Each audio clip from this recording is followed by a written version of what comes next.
Hello students, today we are studying endoplasmic reticulum.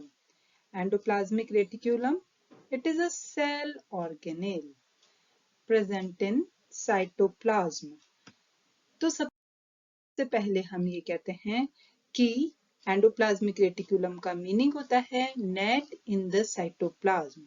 Cytoplasm के अंदर एक जालिका प्रेजेंट रहती है।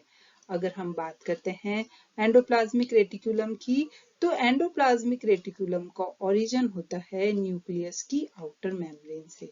मानो ये न्यूक्लियस है और न्यूक्लियस की दिस इज आउटर मेम्ब्रेन, और न्यूक्लियस की जो आउटर मेम्ब्रेन होती है,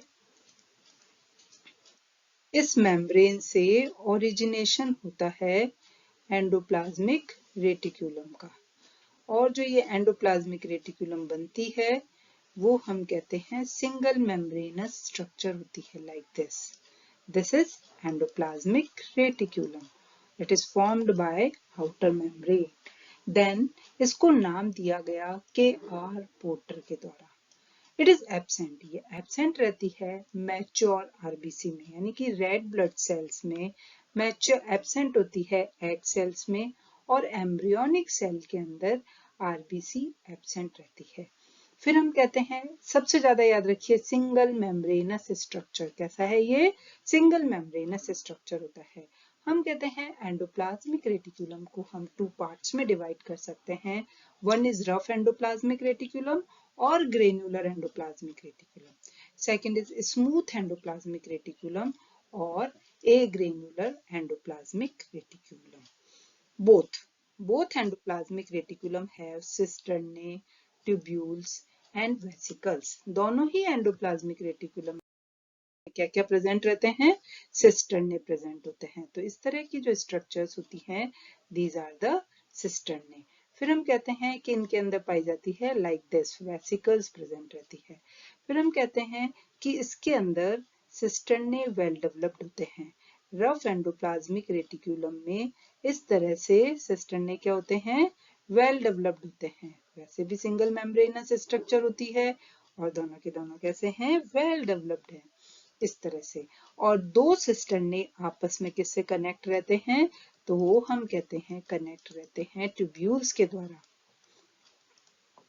क्लियर? दिस इज सिस्टर्ने और this is tubules. Two cisternae joined together by the tubules, और इसे हम कहते हैं रफ एंडोप्लाज्मिक रेटिकुलम और ग्रेन्युलर एंडोप्लाज्मिक रेटिकुलम। क्यों? क्योंकि इसके सरफेस पर प्रेजेंट रहते हैं राइबोसोम्स। इसके ऊपर क्या पाए जाते हैं? राइबोसोम्स प्रेजेंट रहते हैं, लाइक दिस। इसके सरफेस पर राइबोसोम्स प्रेजेंट होते हैं जो कि प्रोटीन सिंथेसिस का मेन काम करते हैं। फिर हम कहते हैं कि जो राइबोसोम्स होते हैं वो राइबोफोरीन के द्वारा एंडोप्लाज्मिक रेटिकुलम से अटैच रहते हैं। राइबोसोम्स को अटैच रखने के लिए क्या प्रेजेंट रहते हैं? राइबोफोरीन। फिर हम कहते हैं या वेसिकुलर ट्रांसपोर्ट भी होता है। वेसिकल्स बनती रहती है और वेसिकल मूव करती रहती है एक सिस्टर्ने से दूसरे सिस्टर्ने के बीच में। तो हम कहते हैं रफ एंडोप्लाज्मिक रेटिकुलम का मेन फंक्शन है प्रोटीन सिंथेसिस। ये क्या करता है? प्रोटीन सिंथेसिस का मेन काम करता है। तो rough endoplasmic reticulum present in pancreas, second is liver cell and goblet cell etcetera. और भी कई सेल्स के अंदर रफ एंडोप्लाज्मिक रेटिकुलम पाया जाता है। फिर हम बात करते हैं स्मूथ एंडोप्लाज्मिक रेटिकुलम का। तो इसके अंदर सिस्टर्ने लेस डेवलप्ड होते हैं, means cisternae less developed, but tubules इसके अंदर वेल डेवलप्ड होते हैं, लाइक दिस। ट्यूब्यूल्स इसमें क्या होते हैं? वेल डेवलप्ड, और सिस्टर्ने लेस डेवलप्ड होते हैं। राइबोसोम्स इसके सरफेस पर नहीं पाए जाते। Ribosomes are absent on their surface. इनका जो ट्यूब्यूल्स आर वेल डेवलप्ड। क्यों होते हैं ट्यूब्यूल्स वेल डेवलप्ड? क्योंकि दे प्रोवाइड मोर वॉल्यूम, ज्यादा वॉल्यूम प्रोवाइड करते हैं। किसके लिए? For lipid synthesis. तो लिपिड का जो मेन सिंथेसिस है वो कहाँ पर होता है, तो हम कहेंगे स्मूथ एंडोप्लाज्मिक रेटिकुलम के अंदर उसका टोटल सिंथेसिस होता है। स्मूथ एंडोप्लाज्मिक रेटिकुलम प्रेजेंट रहती है एडिपोज टिश्यू में, मसल सेल्स के अंदर प्रेजेंट रहती है और मेन काम क्या करती है, लिपिड सिंथेसिस का। फिर हम देखते हैं important functions of smooth endoplasmic reticulum. देखिए आप समझते जाएं और नोट करते जाएं, बहुत इंपॉर्टेंट फंक्शंस है जो कि हम हमेशा ध्यान रखेंगे। It is major site for synthesis of triacylglycerol glycerol.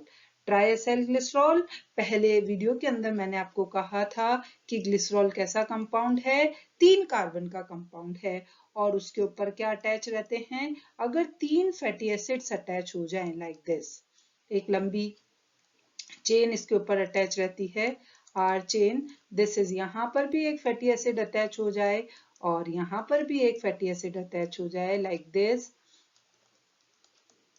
यहाँ फैटी एसिड और यहाँ पर भी एक फैटी एसिड, तो हम कहेंगे CH2, यहाँ आ जाएगा O और यहाँ प्रेजेंट रहेगा दिस। तो इस तरह से अगर 3 फैटी एसिड्स ग्लिसरॉल पर जुड़ते हैं, दिस इज ट्राइएसाइल ग्लिसरॉल, और साथ ही साथ इसे क्या कहा जाता है, neutral fat. These are synthesized in the smooth endoplasmic reticulum. फिर नेक्स्ट देखिए, लॉन्ग चेन फैटी एसिड्स किस में सिंथेसिस होते हैं, स्मूथ एंडोप्लाज्मिक रेटिकुलम में। क्यों, क्योंकि 16 कार्बन से कम चेन वाले फैटी एसिड्स का सिंथेसिस क्लोरोप्लास्ट में किया जाता है। Unsaturation of fatty acid, saturation हम ये कहते हैं कार्बन कार्बन के बीच में डबल बॉन्ड, किसमें, ये जो फैटी एसिड्स होते हैं इनमें कार्बन कार्बन के बीच में double bond means unsaturation of fatty acids. Unsaturation of fatty acids किसके द्वारा डेवलप होता है, हम कहते हैं एक enzyme, this is known as desaturase. Desaturase important role play करता है किसके अंदर, फैटी एसिड्स के बीच में डबल बॉन्ड बनाने के लिए। तो animals have only one double bond, animal में कितने डबल बॉन्ड होते हैं, ओनली वन डबल बॉन्ड होता है, because they have only one desaturase, उसके पास क्या होता है, एक डीसैचुरेज है, दिस इज D9। लेकिन प्लांट्स के पास एक से ज्यादा desaturase enzyme smooth endoplasmic reticulum के अंदर प्रेजेंट रहते हैं, like this D9, D12 and D15 desaturate present होते हैं।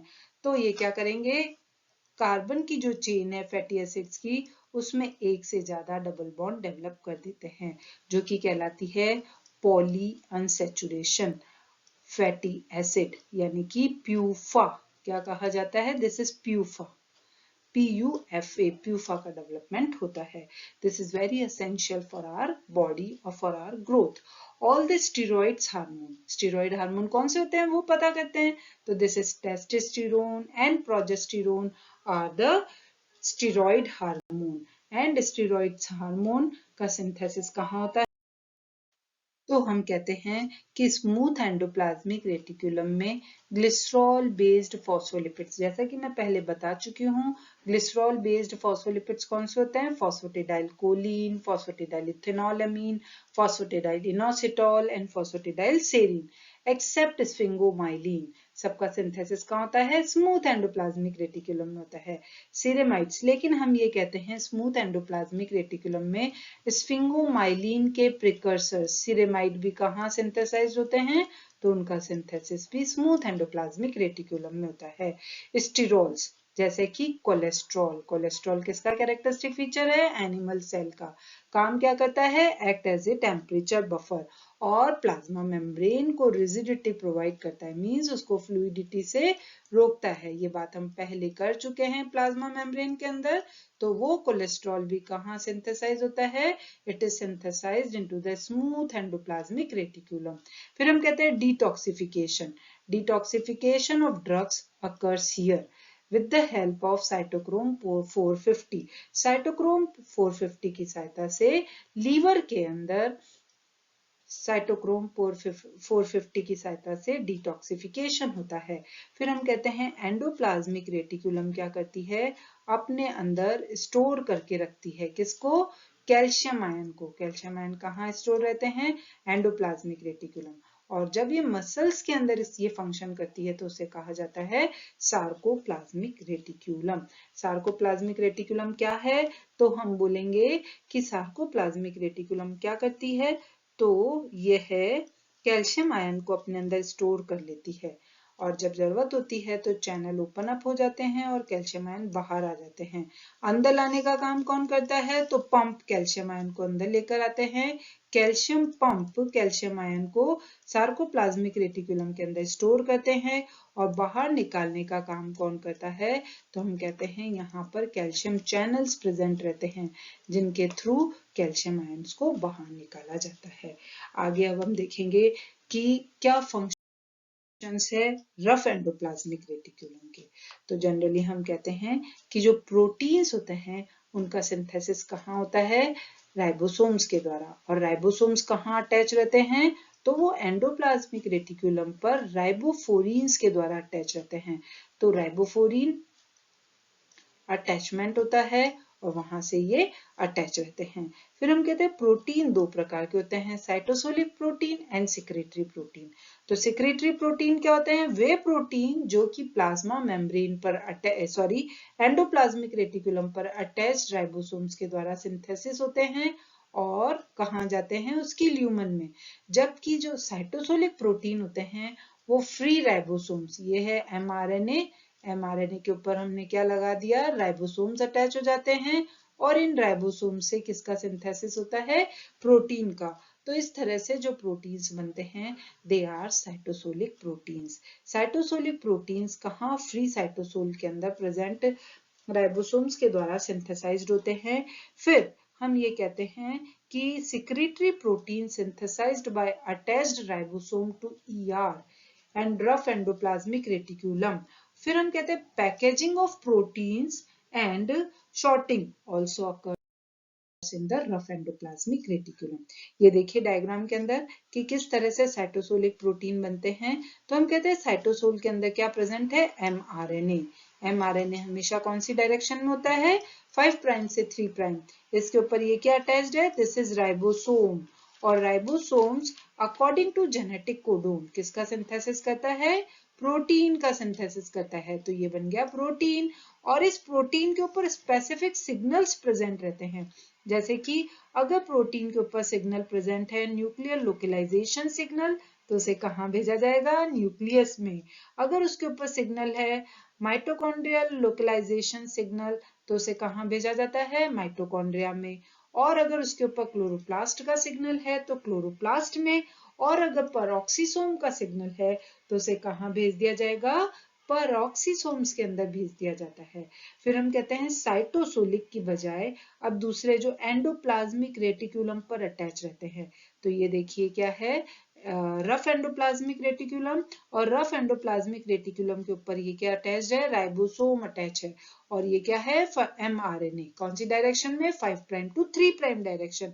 अब जो भी प्रोटीन बनता है वो कहाँ? ट्रांसलोकोन से एंटर करता है रफ एंडोप्लाज्मिक रेटिकुलम की ल्यूमन में और उसके बाद वो तैयार हो जाता है प्रोटीन बनकर। तो this protein is known as secretory protein. इस प्रोटीन को क्या कहेंगे? सिक्रेटरी प्रोटीन कहेंगे। और सिक्रेटरी प्रोटीन्स के हम कहते हैं अगर उसके ऊपर प्लाज्मा मेम्ब्रेन का सिग्नल होता है तो वो प्लाज्मा मेम्ब्रेन पर भेज दिया जाता है। अगर उसके ऊपर सिक्रेटरी वेसिकल है तो वो प्लाज्मा मेम्ब्रेन के बाहर यानी कि सेल के बाहर सिक्रीट आउट कर दी जाती है। एंडोसोम एंड लाइसोसोम के सिग्नल्स होंगे तो उन्हें कहाँ भेज दिया जाएगा? लाइसोसोम के पास भेज दिया जाता है। फिर हम कहते हैं protein folding asset. Protein folding को असिस्ट करने के लिए रफ एंडोप्लाज्मिक रेटिकुलम में चैपेरॉन्स प्रेजेंट होते हैं। चैपेरॉन्स क्या करते हैं? प्रोटीन की प्रॉपर फोल्डिंग करवाते हैं। प्रॉपर फोल्डिंग का काम चैपेरॉन्स करते हैं। फिर हम कहते हैं डाइसल्फाइड बॉन्ड का फॉर्मेशन रफ एंडोप्लाज्मिक रेटिकुलम में कौन करता है? तो विशिष्ट एंजाइम्स प्रेजेंट रहते हैं और ऑक्सीडाइजिंग एनवायरनमेंट के कारण वहां पर सिस्टीन के बीच में डाइसल्फाइड बॉन्ड बनता है और डाइसल्फाइड बॉन्ड प्रोटीन को स्टेबिलिटी प्रोवाइड करते हैं। और एक important function N linked glycosylation कहाँ पर होता है? कहाँ पर होगा? तो रफ एंडोप्लाज्मिक रेटिकुलम। अब एन लिंक्ड ग्लाइकोसाइलेशन का मतलब क्या होता है? तो हम कहते हैं attachment of sugar molecule to the protein.